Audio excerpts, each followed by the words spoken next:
টঙ্গীর বিশ্ব ইজতেমা ময়দানে ৪ মুসল্লিকে হত্যাকাণ্ডের বিচারের দাবিতে মিছিলে অংশগ্রহণ করায় রাজধানীর শ্যামলীর মাদ্রাসাতুল কাউসার আল ইসলামিয়ায় হুমকি ও উত্তেজনা সৃষ্টির অভিযোগ উঠেছে শেরেবাংলা নগর থানা বিএনপির সাংগঠনিক সম্পাদক মঈনুদ্দিনের বিরুদ্ধে।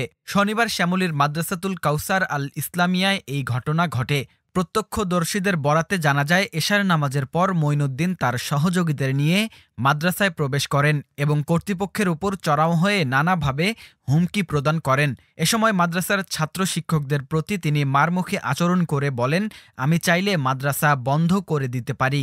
তার এই বক্তব্যের ফলে মাদ্রাসার পরিবেশ উত্তেজনাপূর্ণ হয়ে ওঠে। এই ঘটনার একটি ভিডিও ইতোমধ্যে সামাজিক মাধ্যমে ভাইরাল হয়েছে। ভিডিওতে মঈনুদ্দিনকে দলবল নিয়ে মাদ্রাসায় প্রবেশ করতে এবং উত্তেজনাকর পরিস্থিতি সৃষ্টি করতে দেখা যায়।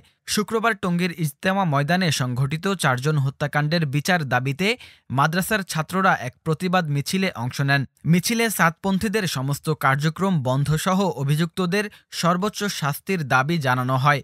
বিশেষ করে মাদ্রাসার পার্শ্ববর্তী মসজিদে এতায়াতীদের উৎখাত করার জোর দাবি তোলা হয়।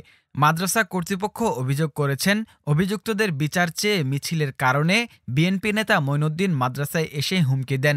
তারা প্রশ্ন তুলেছেন, বিএনপি নেতারা এতায়াতীদের পক্ষ নিয়ে মাদ্রাসায় হুমকি দিতে আসছে কেন, যখন এতায়াতীরা স্পষ্টভাবে রাষ্ট্রবিরোধী কার্যক্রমে লিপ্ত।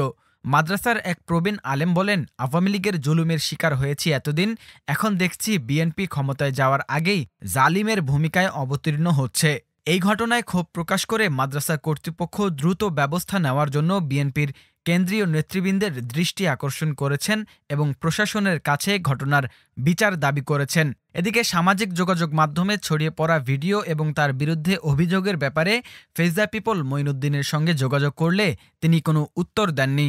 বিশ্লেষকরা মনে করছেন, এ ধরনের কর্মকাণ্ড বিএনপি এবং আলেম সমাজের মধ্যে সম্পর্কের দূরত্ব বৃদ্ধি করবে। তবে এ বিষয়ে বিএনপির কেন্দ্রীয় নেতৃত্বের কাছ থেকে এখনও কোনো প্রতিক্রিয়া পাওয়া যায়নি।